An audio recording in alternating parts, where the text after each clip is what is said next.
We think we know what power looks like. We have a map of it in our minds. The map shows aircraft carriers moving across blue oceans. It shows new fighter jets with sleek, sharp wings. The lines on this map connect the world's big financial centers: London, New York, Tokyo. Money moves between them in a blink, faster than a human heartbeat. On this map, power is a tall skyscraper. It is glass and steel reaching for the clouds in Shanghai or Dubai. Power is a piece of code, written in a quiet room in Silicon Valley that changes how 1 billion people see the world. It is a satellite, silent in the cold of space, watching everything below. We are told this is the map of the modern world. This is the game of nations. The country with the fastest chips, the biggest navy, and the strongest currency wins. Most of us accept this map. It seems obvious. It is shown on the news every night. Leaders give speeches about it. Experts write long books explaining its details. They draw arrows and circles. They talk about spheres of influence and strategic competition. They make the world feel very complicated, but they are all looking at the same map. But what if this map is wrong? What if it's missing the most important place? What if the real power isn't found in a stock exchange or on a battleship? What if the final contest, the one that truly matters, is not fought over silicon or currency? What if it is fought somewhere else entirely? This other place does not look like a battlefield. It has no walls, no towers, no guards. It is quiet, it is flat, it is brown and green. The real territory that defines the future is not a city or a military base. It is a field.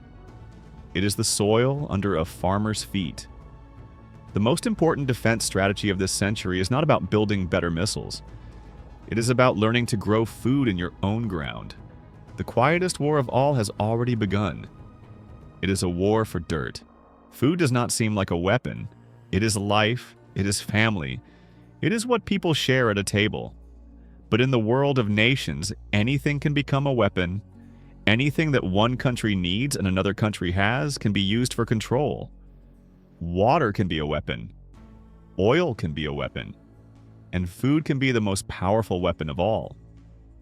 A country can survive without new cars. It can manage without the latest phones. But no country can survive for long without food. A nation that cannot feed its own people is not truly independent. It is always one bad harvest away from a crisis. Its fate rests in the hands of others.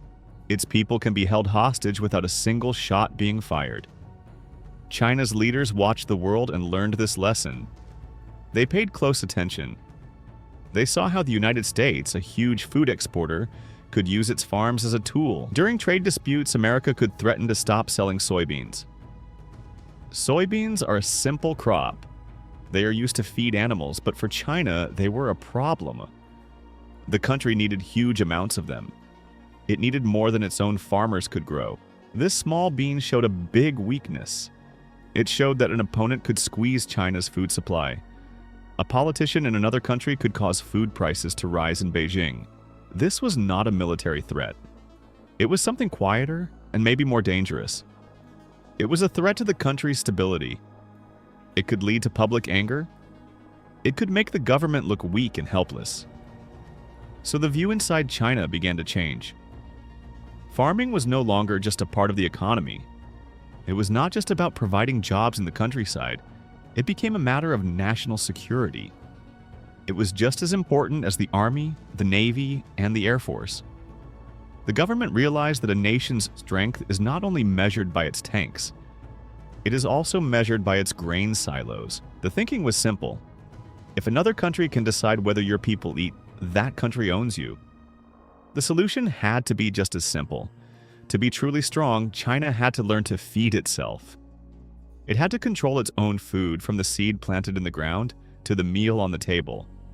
The goal was to make sure that no foreign power could ever use food to pressure China again. The quiet war needed a defense. That defense would be built on millions of small farms, all working for one single purpose: survival. A wall keeps things out. The Great Wall of China was built to keep armies out. Today, China is building a new kind of wall.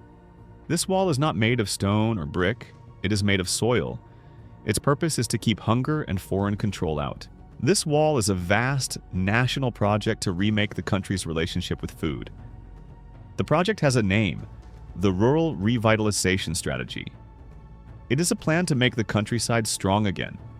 For many years, China's cities grew at an amazing speed. Millions of people left their villages to work in factories. Farmland was forgotten. Sometimes it was paved over to build new cities.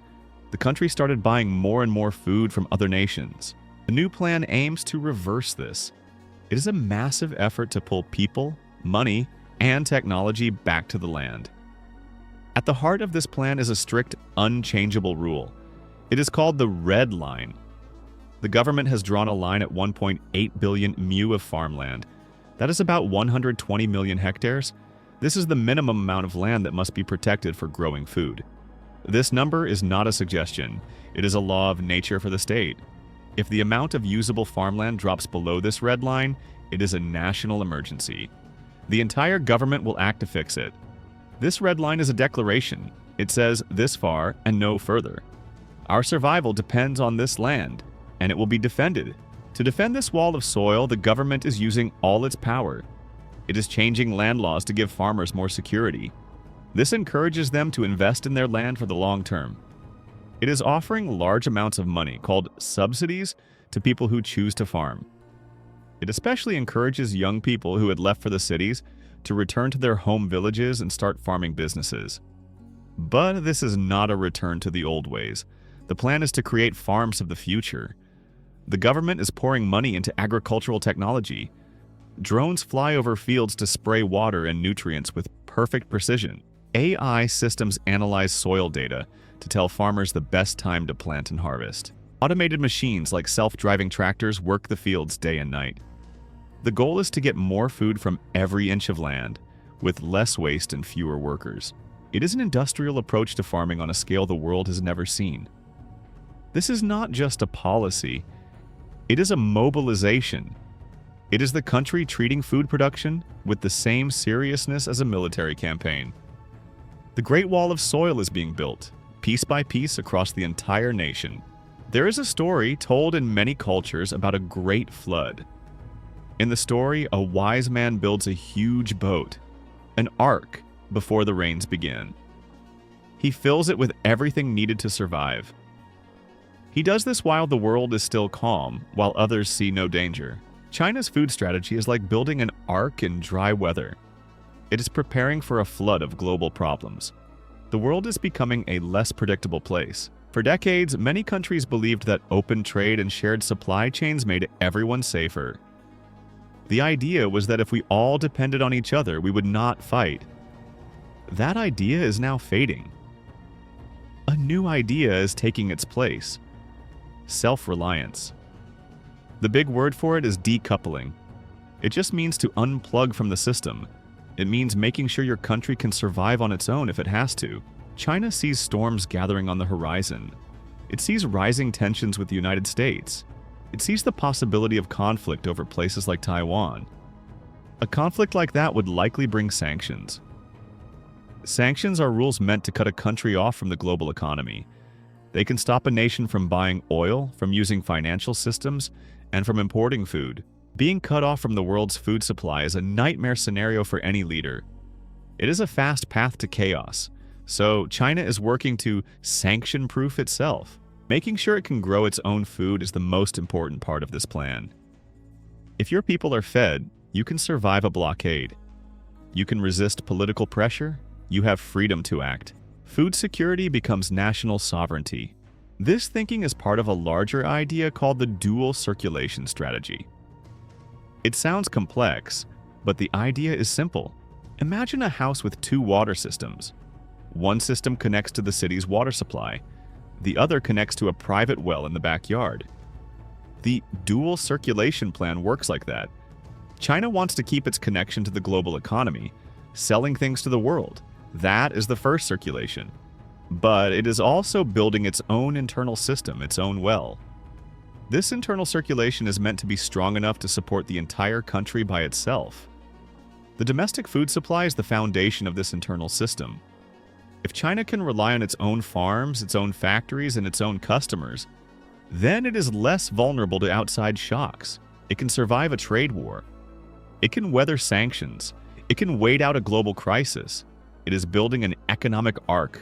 The leaders are hoping they never need it. But they are building it as if the flood is coming tomorrow. They are preparing for a world where it is safer to be alone. How do you get a nation to join a great project? You can use laws, you can use money, but to make a change last, you have to change how people think. You need to tell them a new story. In China, a new story is being told. It is the story of the Patriot Farmer. For a long time, in many places, farming was seen as a simple job. It was what people did if they couldn't move to the city and get an office job. It was seen as backward or old-fashioned.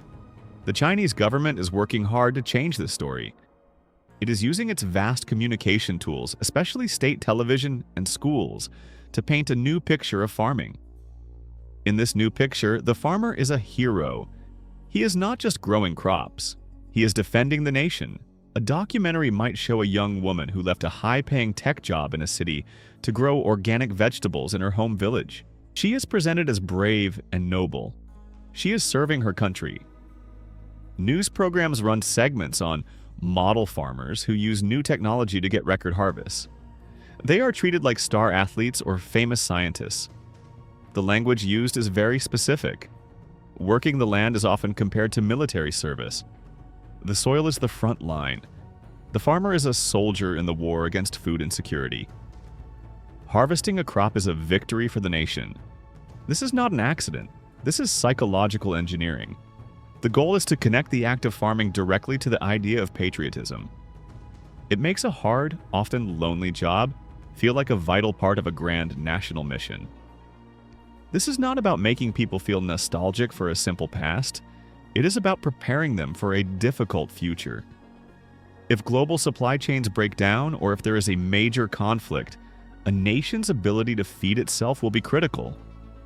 In that world, a farmer is more important than a banker. A field of wheat is more valuable than a factory that makes smartphones. By creating the idea of the Patriot Farmer, the government is building a reserve of human will.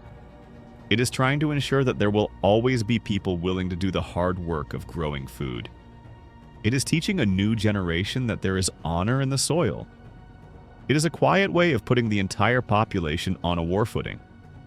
Not a war with guns and bombs, but a long, slow struggle for resources.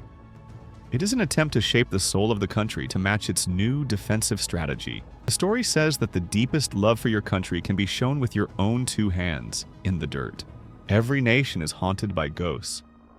They are the memories of past traumas, the deep fears that shape the choices of the present. For the United States, a ghost might be a surprise attack like Pearl Harbor, leading to a constant fear of unreadiness. For Russia, it might be the ghost of invasion from the West, driving a need for buffer zones. For China, the most powerful ghost is not a war or an invasion. It is a famine. Between 1959 and 1961, China experienced a catastrophe. It is known as the Great Famine. It was a period of unbelievable suffering. Bad government policies combined with bad weather led to the collapse of food production. The result was mass starvation.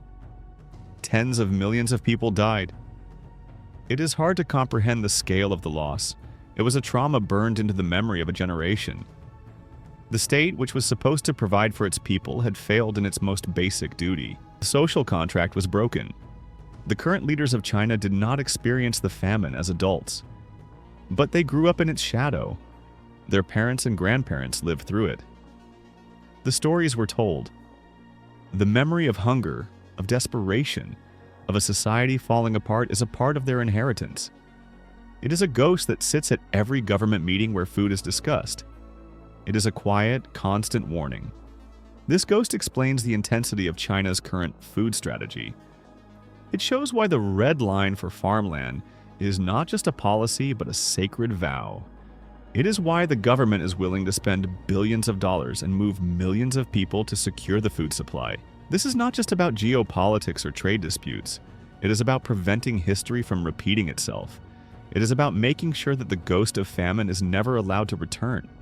The fear is not just of hunger itself, it is the fear of what hunger does to a country. Famine leads to chaos.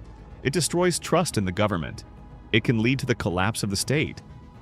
For a leadership obsessed with stability and control, a famine is the ultimate failure. It is an existential threat. So when we see China building a Great Wall of Soil or creating the Patriot Farmer, we are not just seeing economic or political strategy. We are seeing a nation trying to build psychological armor. They are building a fortress against their deepest fear. Every new grain silo that is filled, every piece of farmland that is protected, every new technology that increases crop yields is another stone in that fortress. It is an effort to prove to themselves and to the world that they have mastered the most fundamental challenge of any civilization: feeding their own people. The entire project is a promise made to the dead that it will never happen again. So what does it all mean? The map of power is being redrawn.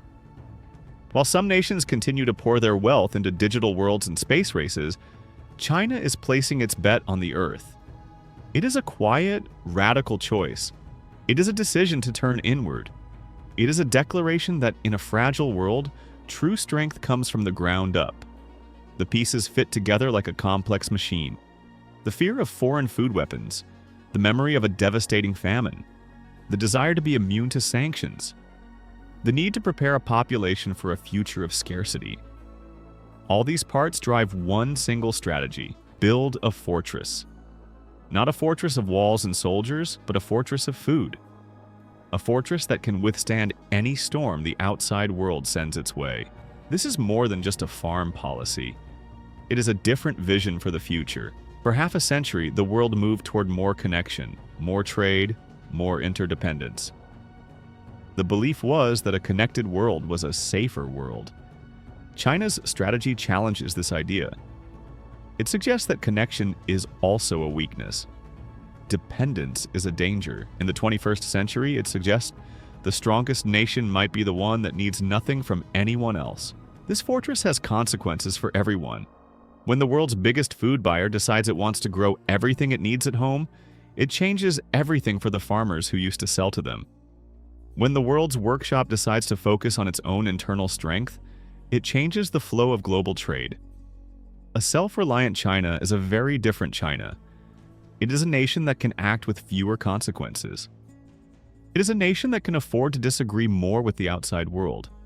We are watching a great divergence. One part of the world continues to bet on a shared, globalized future.